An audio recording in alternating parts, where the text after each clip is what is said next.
안녕하세요. 저는 숭실대 영문과에 재직하고 있는 이인성 교수입니다. 평생 C.S. 루이스를 연구해 온 사람으로서 이 시간은 C.S. 루이스에 대해서 짧게 소개를 좀 드리고자 합니다.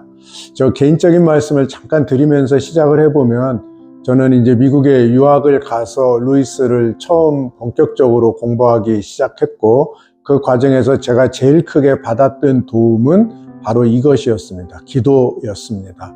그래서 한국에서 대학 때부터 오랫동안 기도 생활을 해오면서도 통성기도, 동시기도, 많은 사람들이 동시에 하는 그런 기도에 대해서 하나님은 이걸 어떻게 일일이 구분해서 들으실 수 있을까 하는 저의 이성적 질문이 꽤 오래 있어 왔습니다. 그런데 결론부터 말씀드리면 그 부분을 루이스가 해결해 주었습니다. 그래서 더 관심을 갖게 됐고 더 공부하게 됐고 계속해서 공부하고 글도 쓰고 하면서 지금까지 이어져 오고 있고 앞으로도 평생 동안 저는 이어질 것 같습니다. 그래서 이 시간은 짧은 시간이지만 루이스를 어떻게 하면 한국 독자분들이 좀 더 쉽게, 좀 더 정확하게 좀 이해하고 즐길 수 있을까 하는 저의 경험담을 좀 짧게 나누고 싶습니다. 그 첫 번째 부분은 이제 이 부분입니다. 루이스 작품을 읽으면서 보통 어렵다 하는 제일 핵심이 제가 오랫동안 한국에서 경험한 것에 의하면은 가장 힘들어하는 부분이 루이스가 어렵다입니다. 그런데 저는 그 부분의 문제를 이렇게 접근하고 싶습니다. 어렵게 생각하시는 분이 계시다면 독자분들 중에 이유는 간단합니다. 제가 볼 때는 머리로 이해하려고 하셔서 어렵습니다. 루이스는 천재입니다. 6살 때부터 자기 집에 있는 온갖 책을 다 읽었다고 하는 사람이고 한 번 읽은 책은 다 기억한다고 하는 포토그래픽 메모리를 가진 그런 천재였고, 개인적으로도 옥스퍼드 영문과 교수로 평생을, 나중에는 이제 캠브리지 영문과 석좌 교수로 있다가 돌아가신 그런 분입니다.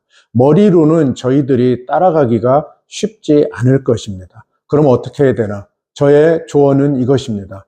루이스를 읽으시려면요, 사전 준비를 좀 하세요. 그러니까 시간의 여유도 갖고 몸의 여유도 갖고, 그러니까 육체가 원하는 것, 좀 충분히 쉬고 졸리지도 않고 좀 밥도 좀 먹고 해서 몸을 최대한 릴렉스 시키고, 시간도 최소한 1시간, 2시간 조금 여유를 가지고, 막 급히 빨리 읽겠다 하시지 말라는 겁니다. 그렇게 여유를 가지고 읽어라. 이 포인트는 그겁니다. 루이스는 머리로 접근하면 어려워요. 지금 저도. 그럼 어떻게 해야 됩니까? 머리 앤드 가슴입니다. 반드시. 그래서 루이스를 가슴으로 읽지 않으면 루이스는 어렵다. 그러면 별로 남는 게 없다. 저희가 루이스를 왜 읽습니까? 사람마다 차이는 있겠지만 저에게는 핵심은 저의 신앙입니다. 단순히 머리로만 내가 루이스 학자이기 때문에 논문을 써야 되기 때문이 아닙니다. 그러면 루이스가 제 실생활에, 저의 신앙생활에 연결이 되고 도움이 되려면 결국 제 것이 되어야 돼요. 머리로 이해해도 제 것이 되지 않으면 제 생활과는 연결이 안 됩니다. 그런 부분에서 연결을 시키려면 머리를 배제할 수는 없지만 그건 우리에겐 불가능하죠. 필요하죠. 이성도 하나님의 선물이고. 그런데 이성으로만 많은 분들이 접근한다. 제가 한국에서 수천 명 이상의 많은 분들을 루이스 관련해서 접하면서 가장 많은 분들에게 받았던 질문이 그겁니다. 루이스가 어렵습니다. 네, 이 부분에 대한 1차 저의 조언은 머리와 가슴으로 읽으셔라. 왜 이게 중요하냐? 이어서 말씀드려 볼게요. 루이스는 글을 쓸 때, 이건 본인이 한 얘기입니다. 자기가 봤고 본 걸 썼어요. 그래서 나니아 연대기 시작은 본인이 꿈속에서 봤고 한 번도 아니고 반복해서 오랫동안 봤고, 다시 말씀드리는데 본인 글에서 한 얘기입니다. 제가 꾸며낸 얘기가 아니고, 저도 루이스를 만난 적은 없는데, 그리고 그 본 것을 글로 썼어요. 본 걸 글로 쓰는 사람의 글과 보지 않고 머릿속에서 상상해서 쓴 글의 결정적 차이는 이것입니다. 후자는 설명을 합니다. 전자는 묘사를 합니다. 무슨 말이냐면 본 사람은 본 걸 묘사해요. 나 이렇게 봤다. 내가 봤더니 저 사람이 머리에 모자를 쓰고 있더라. 빨간색 옷을 입고 있더라. 자기 본 걸 글로 써요. 이걸 묘사라고 하죠, 우리가. 루이스의 글은 묘사입니다. 설명이 아닙니다. 루이스의 절친이었던 많은 분들에게 잘 알려진 J.R.R. 톨킨의 경우, 반지의 경우 묘사가 아닙니다. 설명입니다. 간단히 줄여서 얘기하자면 거기에는 묘사가 없다는 얘기가 아니라 그 주류가 그렇다는 거죠. 그래서 톨킨의 글은 머리로 접근해야 돼요. 이성적으로.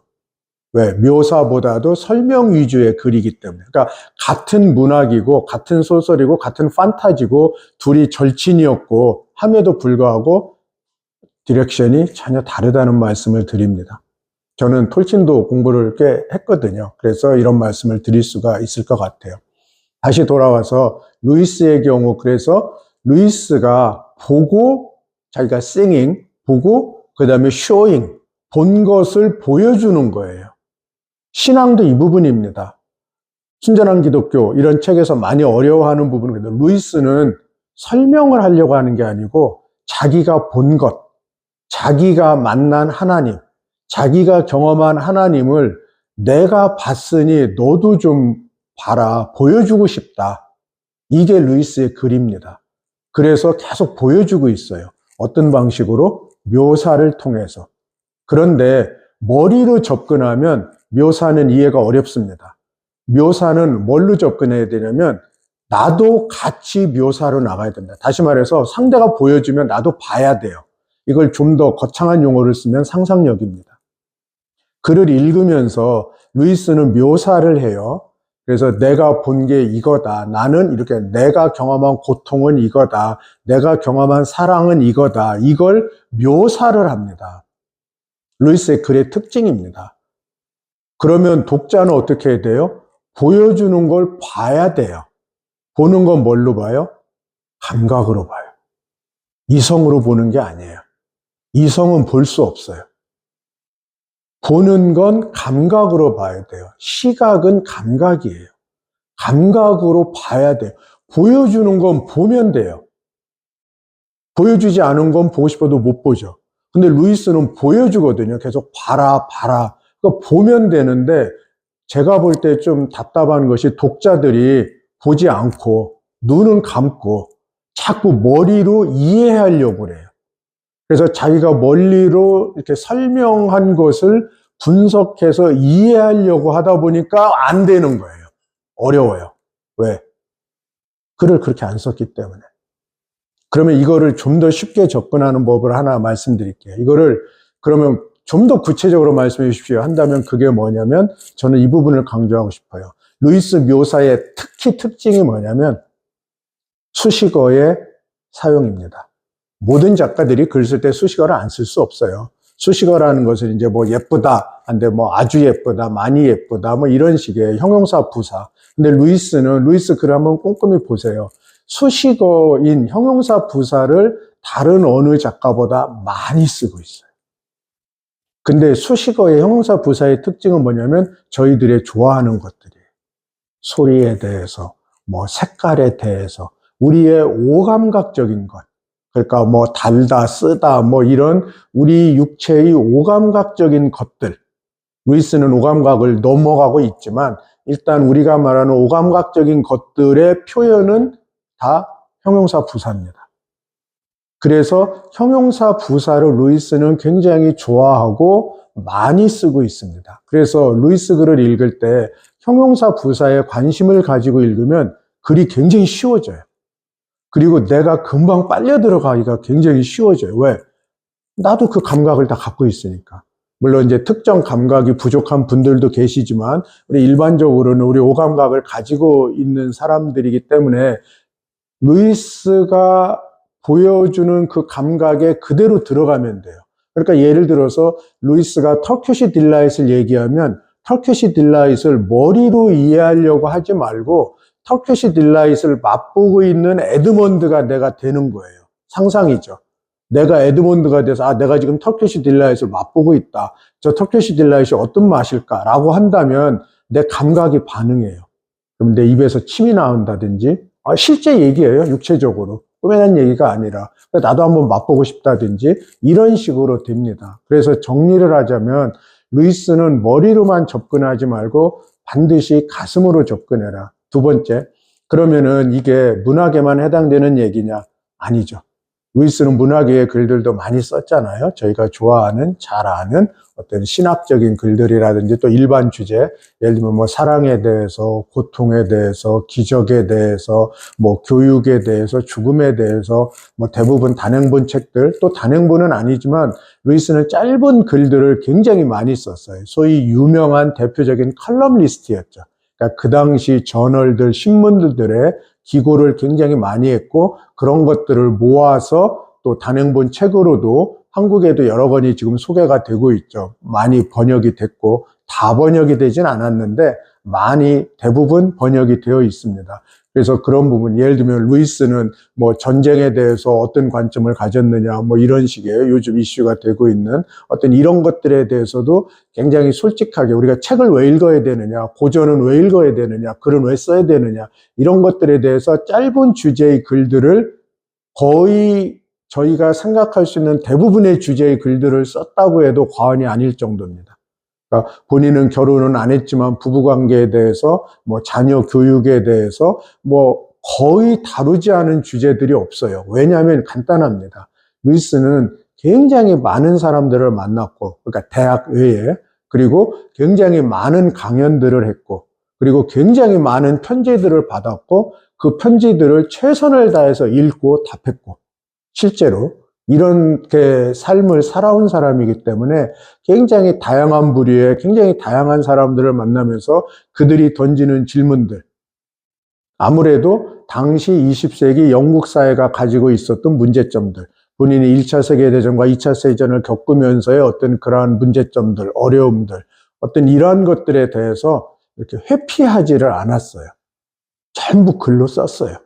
그래서 공격도 많이 받았죠. 생각이 다른 학자들로부터 굉장히 공격도 많이 받았고 그 공격에 대해서 또 답을 하는 글들을 또 많이 썼고 그 글들이 오늘날 아주 고전 같은 그러니까 예를 들면 뭐 신학이 시냐 이런 게 있는데 루이스의 글 중에 대표적인 좋은 글 하나 소개를 하면은요. 그래서 이제 당시에 루이스가 워낙 이제 크리스천으로서 막 이런 액티비티들을 하니까 그리고 루이스의 전공은 문학이었죠. 아시는 것처럼 신학이 아니고 그러다 보니까 이제 당시 옥스퍼드 학자들이 이제 루이스에게 던졌던 질문, 그러니까 특강 좀 해주십시오 하면서 이제 준 제목이 그거죠. 신학이 시냐?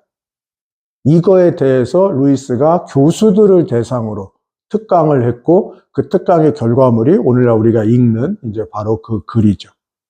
영어 제목도 그대로입니다. 그러니까 이거는 뭐 수백 개 중에 하나의 예를 제가 지금 든 거고요. 그래서 그런 면에서 루이스를 이렇게 그 머리로만 접근하지 말고 좀 더 이렇게 가슴으로 이해하려고 루이스의 관점에서 이렇게 보면 그리고 하나를 덧붙인다면 항상 저희가 그 강조하는 것이 있어요. 공부하는 사람들에게는 텍스트를 볼 때는 컨텍스트를 같이 봐라 하는 얘기가 있거든요. 좀 쉽게 말한다면 루이스의 어떤 특정 책 그러면 그게 텍스트고요. 내가 지금 읽는 책, 그게 어떤 주제의 책이든. 근데 그 책을 잘 이해하려면 그 책 주변의 것들, 그 주변의 것들을 저희가 컨텍스트라고 합니다. 텍스트와 함께 가는 것이죠. con은 con에서 together의 의미니까. 그래서 텍스트와 같이 가는 것들. 이걸 좁혀서 얘기하면 문학에서는 배경, 세팅이라고 말하고요. 이제 중고등학교 시절을 돌이켜보시면 그럼 배경이 뭐냐? 그러면 더 쉬운 말로 하면 시간, 공간 얘기고요. 그래서 나니아 연대기도 보면 우리의 시간과 시간이 다르죠. 나니아의 시간이. 우리의 공간과 공간이 다르죠. 이걸 판타지니까 그렇다. 이렇게 보면 절대로 안 됩니다. 물론 판타지의 특징 중에 하나가 시공간이 다르다가 전제가 되는데 그러면 저희는 이런 질문을 할 수 있죠. 루이스는 왜 판타지 문학을 택했느냐? 많은 문학 장르 중에서 왜? 이 질문에 대한 답은 간단합니다. 본인이 했던 말이기도 하고요. 내가 생각할 때 이 장르가 진리를 전달하는 베스트 수단이다. 근데 이거는 J.R.R. 톨킨도 동일하게 했죠. 그래서 톨킨이 그 유명한 반지제왕, 호빗 이런 걸 썼고 루이스가 그 유명한 나니아연대기를 썼고 오늘날 우리가 학문의 세계에서 말할 때 탑2 판타지 작가 하면은 이 두 사람이 들어가죠. 그래서 서양에서는 영문과에서도 톨킨 연구나 티칭을 굉장히 많이 합니다. 더불어 루이스도 굉장히 많이 합니다. 아쉽게도 한국은 아직 이런 그 대학에서 학문적 연구 이 수준까지는 아직은 좀 미약한 상태에 있는데 이제 점점 더 이제 뭐 좋아지고 올라가리라고 생각을 하고요. 그래서 마무리를 하자면 저희 일상의 삶에서 저희가 갖고 있는 주제들이 있죠. 구체적인 뭐 직업에 대해서, 직업 윤리에 대해서, 뭐 이렇게 사랑에 대해서, 어떤 뭐 죽음에 대해서, 고통에 대해서, 고난에 대해서 이런 저희 삶에서 저희가 구체적으로 경험하지 않을 수 없는 거의 모든 사람들이 세부적인 건 다르고 정도 차이는 있을지라도 이런 것들에 대해서 루이스의 책들을 통해서 도움을 받을 수 있는 것은 너무나 명확합니다. 그거를 이제 일반적으로 변증법이라고 이야기를 하죠. 근데 변증법이란 말은 사실은 조금 어떻게 보면 어려운 말이고요. 저는 그걸 그냥 쉽게 풉니다. 변증법이란 뭐냐? 그러면 구체적으로 내가 이해가 돼서 내가 내 실생활에 적용이 가능한 것. 그리고 그 방법론. 그러니까 그냥 거룩하게 살아라. 예를 들어. 그러면 어떻게 살아야 거룩하게 사는 거냐? 이런 질문이 나올 수 있잖아요. 그러면 그런 부분에서 루이스는 구체적으로 답을 줍니다. 구체적인 게 어디까지 가냐면 자신의 삶까지.